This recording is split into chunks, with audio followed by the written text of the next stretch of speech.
తిక్కపల్లి అనే గ్రామంలో పిల్లలందరూ సాయంత్రం అయిందంటే భయంతో ఇంట్లోకి పరుగులు తీసేవాళ్ళు. కారణం తీయని దెయ్యం అనబడే ఒక చిన్న దెయ్యం. ఈ దెయ్యం ఎప్పుడూ ఎవ్వరినీ ఏమీ చేయలేదు.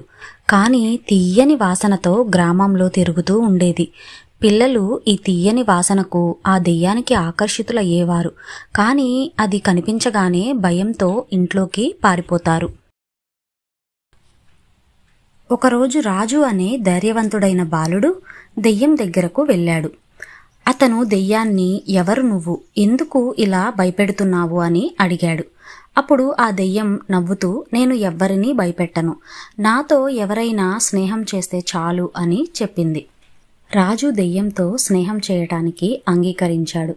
అప్పటి నుంచి ఆ దెయ్యం పిల్లలతో ఆడుతూ ఆ గ్రామానికి రక్షణ కవచంలాగా మారింది. ఆ రోజు నుంచి తిక్కపల్లి గ్రామంలో దెయ్యం పేరు వినగానే భయం కాదు, ఆనందం వస్తుంది. పాఠం: భయం అనేది నిజంగా అవసరమా లేదా అనేది ఆలోచించడం మంచిది.